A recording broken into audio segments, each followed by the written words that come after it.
Muito bem, queridos, na aula de hoje vamos falar acerca da história da igreja na Baixa Idade Média. Fique conosco que o conteúdo é bastante extenso e eu creio que vai trazer claridade e entendimento para você acerca desse período que a igreja passa do século XI ao século XV. É um recorte da nossa história da igreja nesse período. Então, como sumário, nós vamos seguir essa descrição, uma introdução com as referências bibliográficas. Nós vamos ver no desenvolvimento da matéria ao longo desse vídeo, dessa aula, a introdução à Baixa Idade Média, o cisma de 1054, as transformações agrícolas e o crescimento populacional, a estruturação feudal e as justificativas das igrejas, as cruzadas, o Tribunal do Santo Ofício da Inquisição, a peste negra e a reação da igreja, a perseguição à bruxaria e as perspectivas para culminar na Reforma Protestante. E, por fim, uma breve conclusão. Então, como referências bibliográficas, eu usei o livro do Roque Flangiotti, ele é um padre, o livro História das Heresias, da editora Paulus, a História Ilustrada do Cristianismo, do autor Justo Gonzalez. O meu livro, A Mão Divina na Jornada da Igreja, o autor é esse que vos está dando a aula nesse momento, e a História Cristã, a Igreja Cristã na História, do autor e pastor Franklin Ferreira, das origens até os dias atuais. Então, essa é a nossa linha do tempo que nós vamos seguir, o cisma de 1054, de 1096 a 1270, as cruzadas, nós vamos ver também o movimento das cruzadas. E em 1232, a criação, a instituição do Tribunal do Santo Ofício, que é o fenômeno da Inquisição. Vamos falar um pouco da teologia medieval. Um dos grandes nomes é Tomás de Aquino, a filosofia escolástica, que vai ser utilizada grandemente dentro da teologia. Vamos falar da pandemia que assolou a Europa, parte da Ásia e norte da África, que foi a peste negra de 1347 a 1351. E vamos ver algumas publicações que legitimaram a igreja, através do Tribunal do Santo Ofício, a perseguir as bruxas, como a publicação do Directorium Inquisitorum, que é uma publicação que vai falar acerca da bruxaria. A escrita de Formicários também fala acerca da bruxaria, como identificar.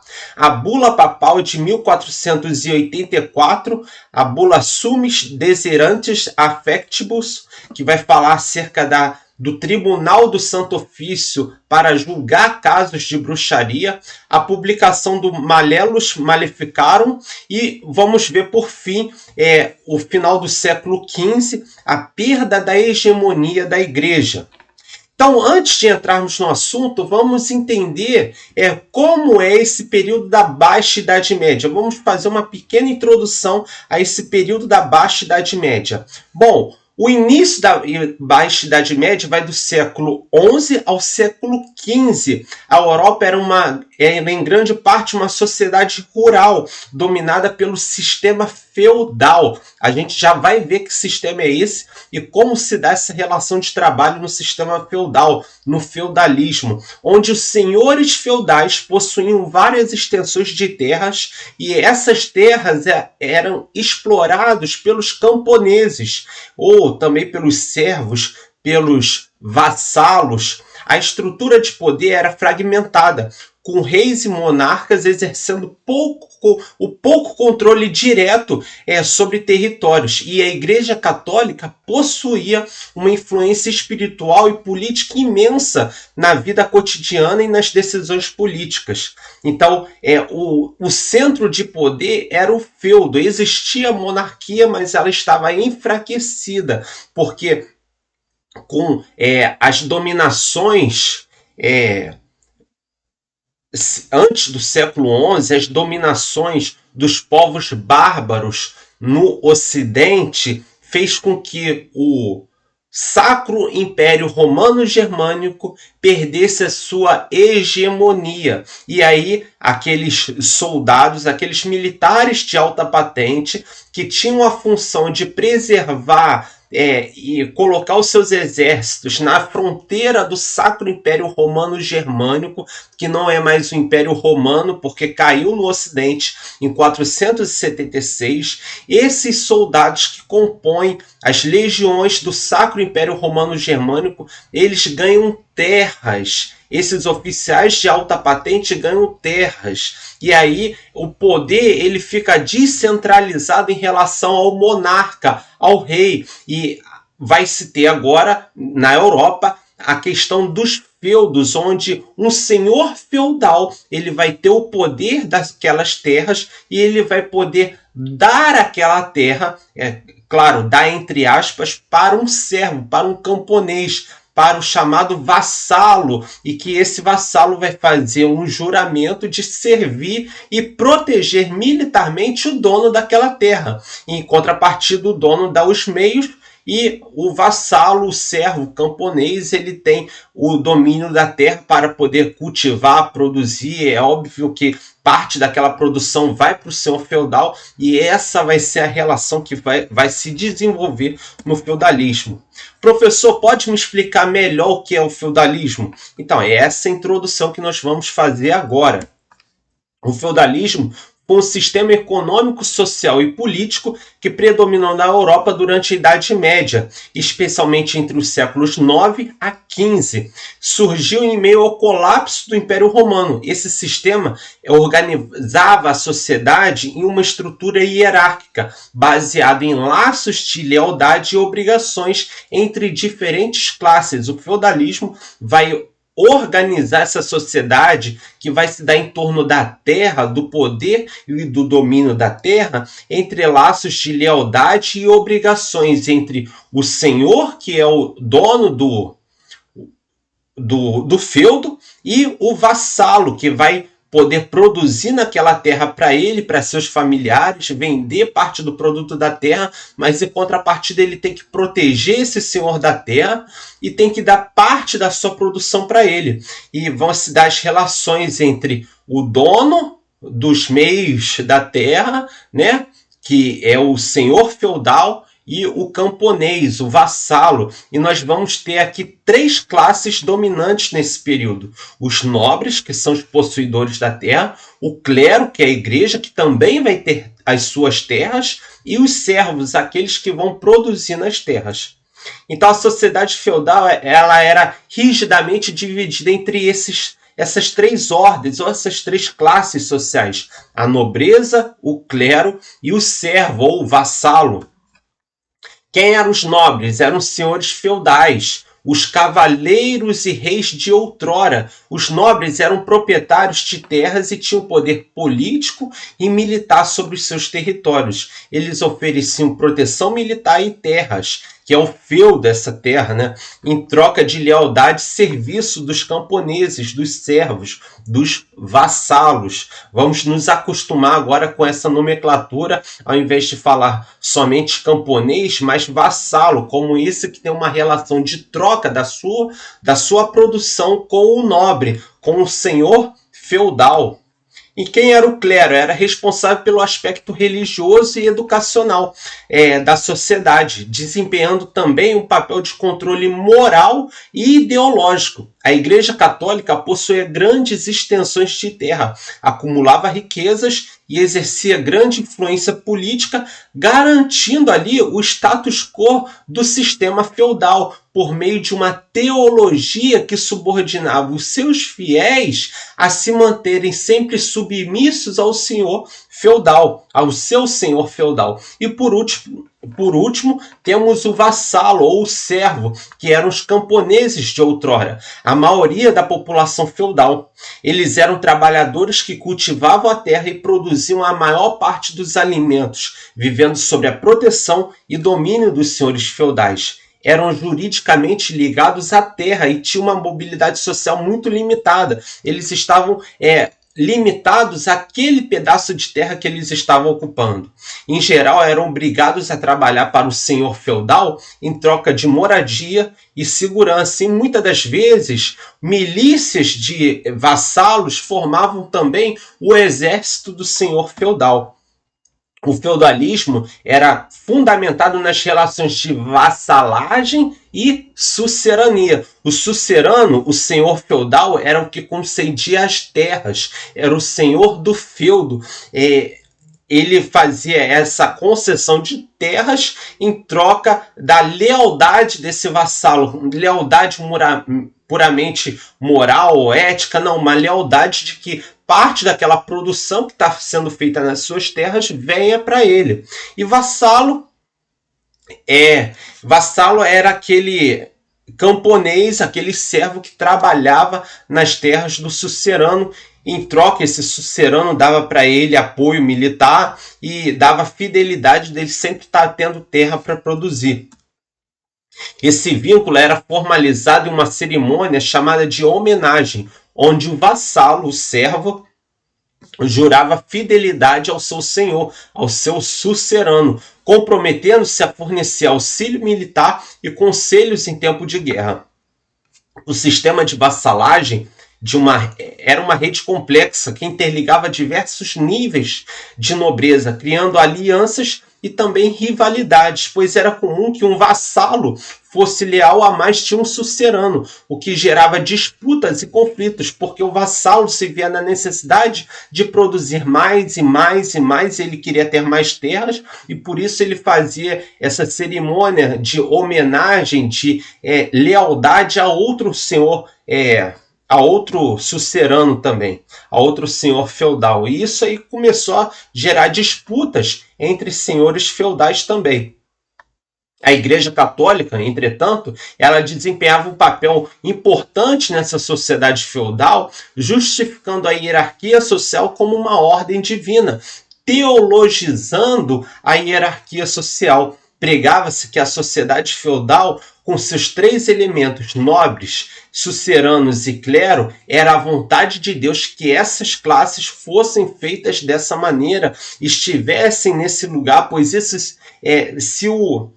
se cada um ficasse no seu quadrado, seria da vontade de Deus e haveria bênçãos espirituais por conta disso. A igreja também se beneficiava do sistema possuindo feudos e participando do controle social também, porque ela tinha terras. Não só por meio da pregação de uma teologia embasada num controle social, mas a igreja também possuía terras e possuía os seus servos nas suas terras. Então ela tinha, além do controle, vamos dizer assim, espiritual, da pregação, de um sistema moral e religioso, tinha também a questão do poder da igreja ser um poder também temporal, pelo fato dos próprios clérigos terem suas terras e terem os seus vassalos nas suas terras. Durante a Idade Média, era relativamente comum que filhos de nobres, incluindo filhos de suceranos,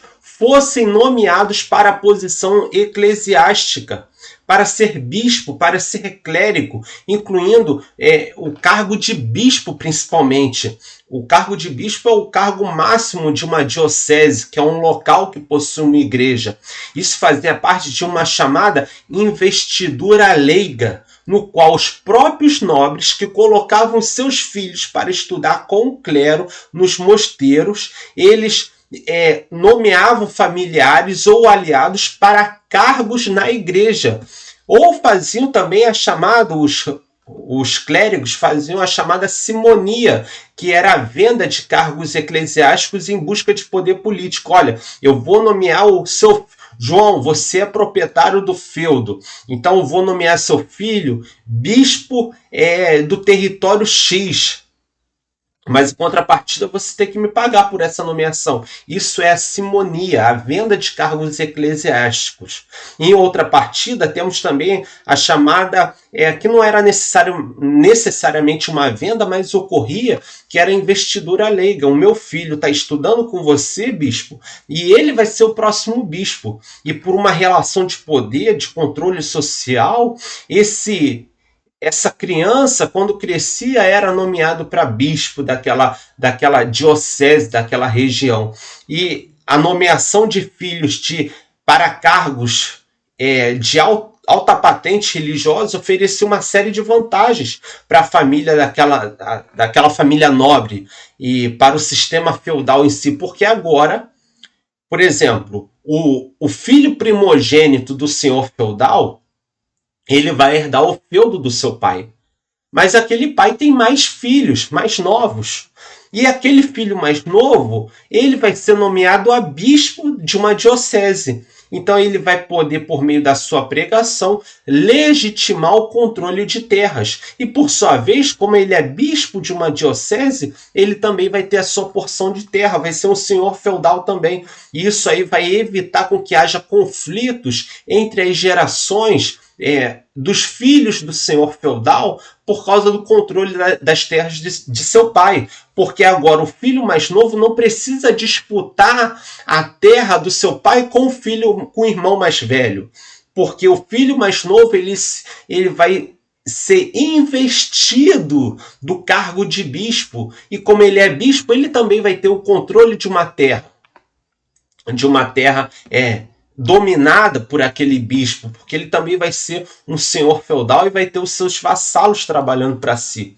Então, qual era o objetivo de nomear os filhos do sucerano?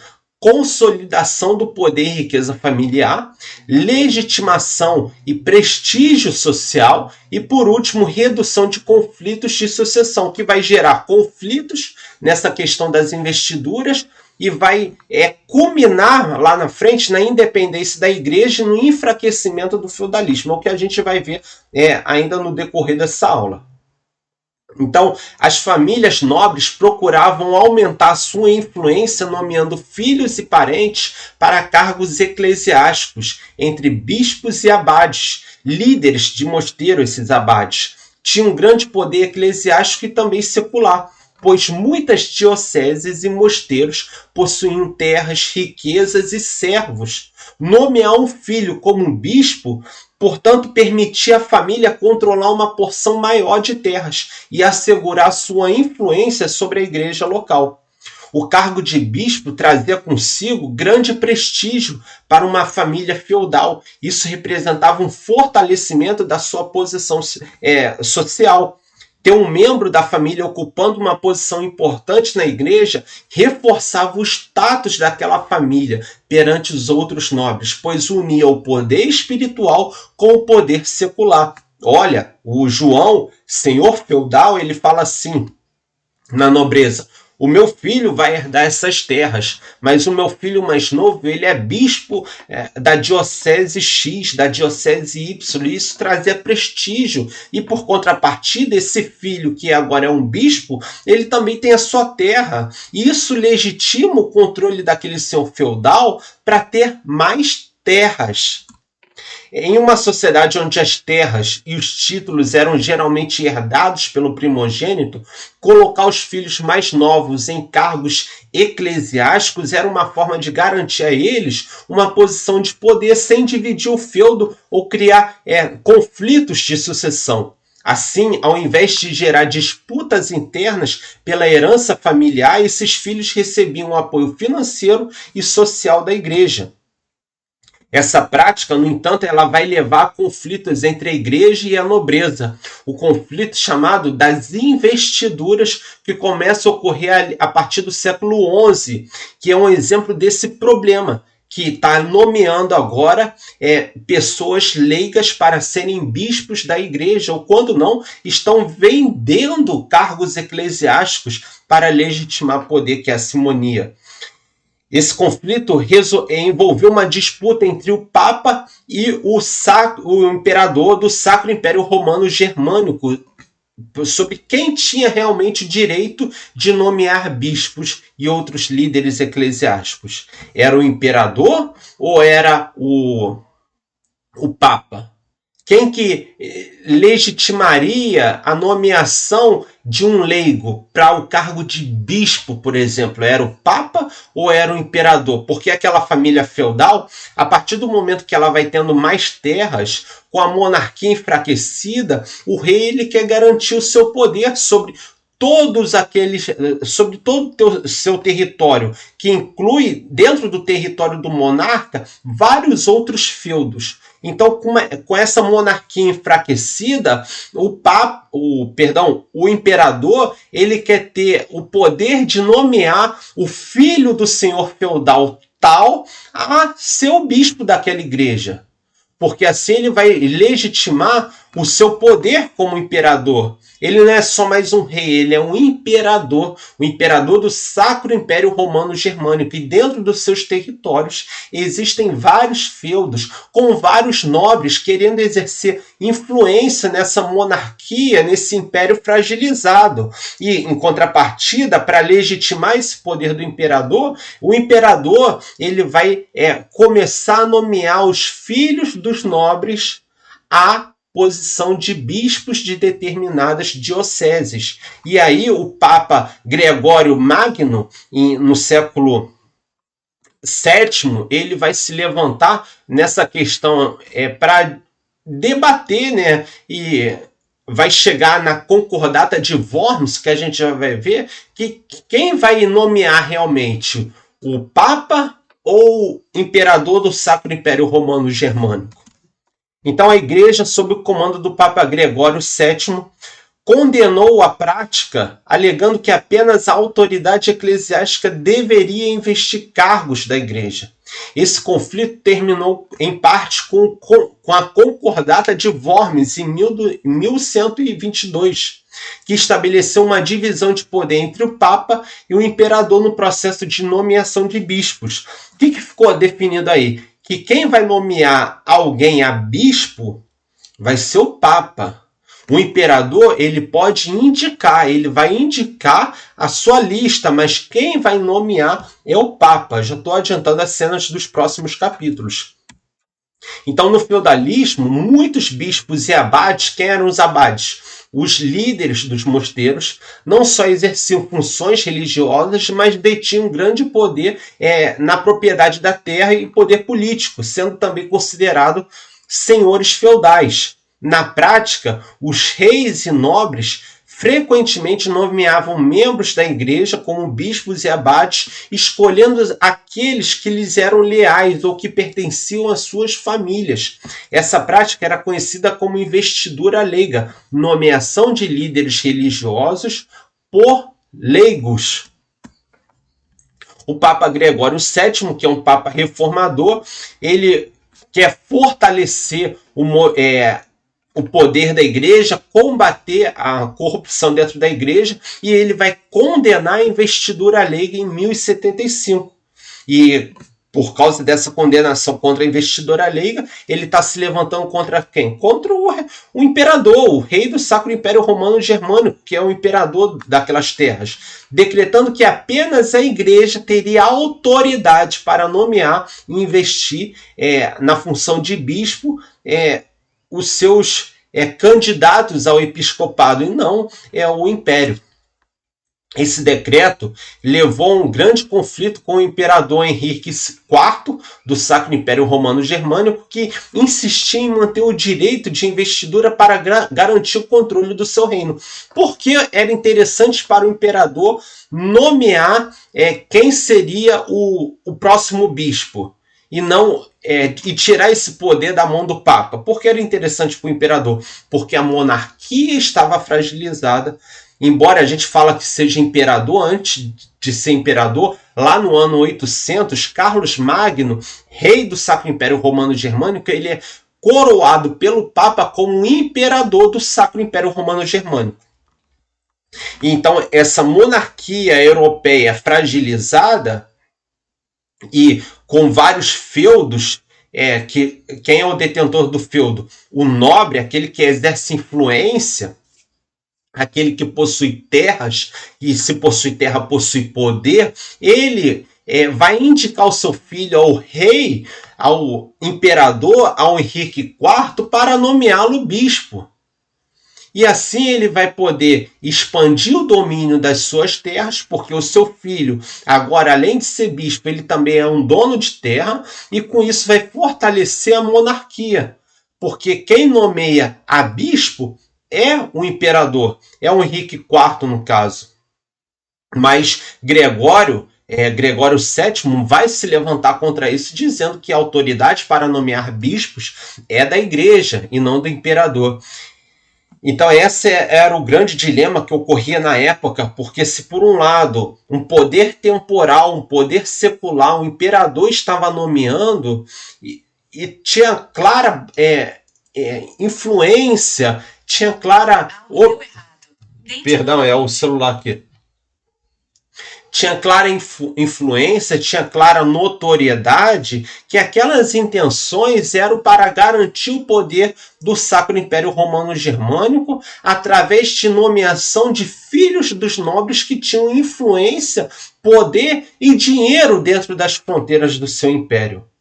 E com isso, o Papa reformador, Gregório VII, vai se levantar veementemente e vai chegar a um acordo na Concordata de Worms após a sua morte, em 1122.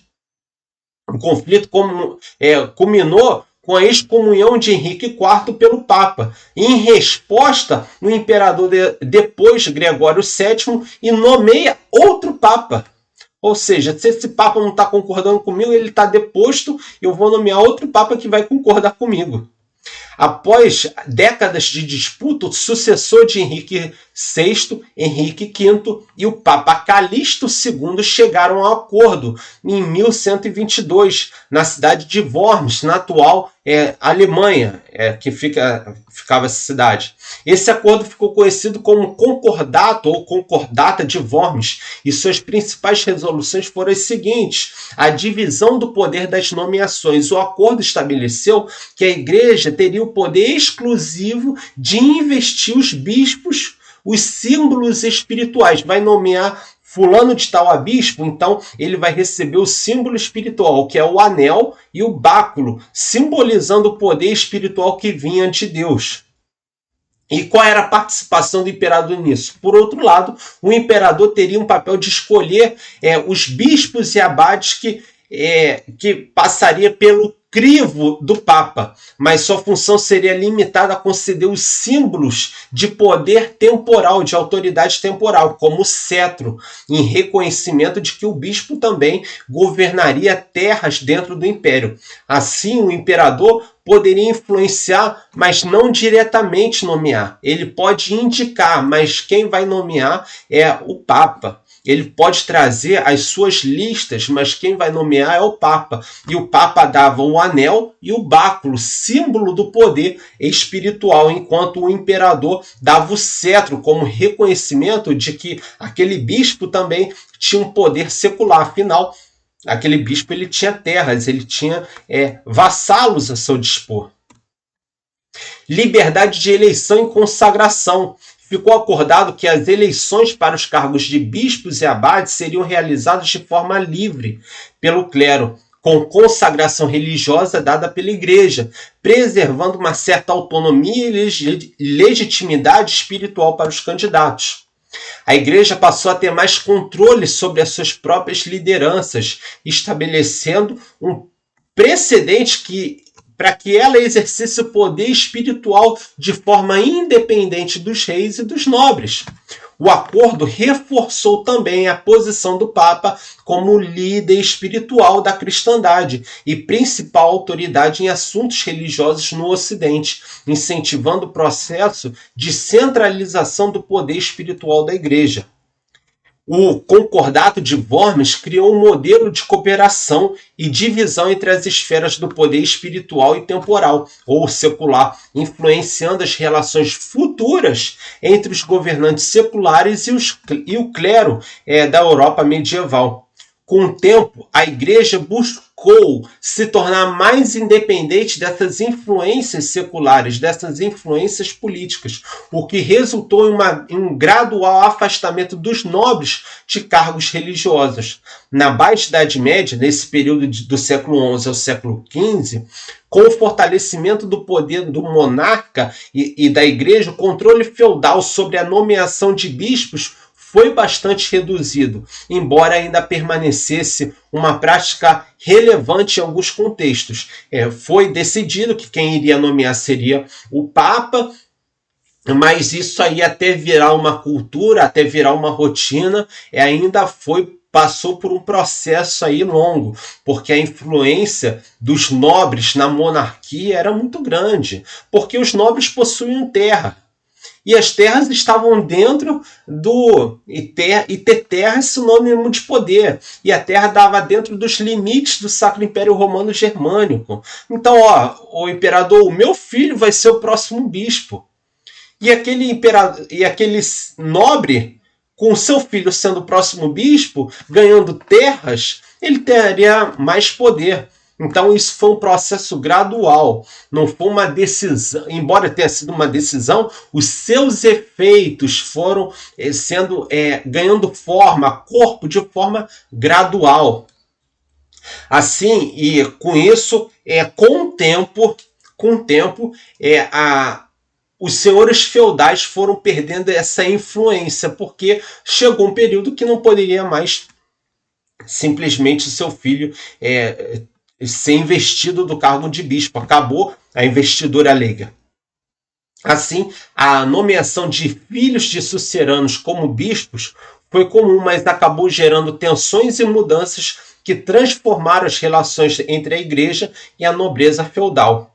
Agora que entendemos o feudalismo e seus desdobramentos, vamos entender todo o contexto da Baixa Idade Média, da sociedade da Baixa Idade Média. Então, eu peço que você fique conosco e até o próximo vídeo.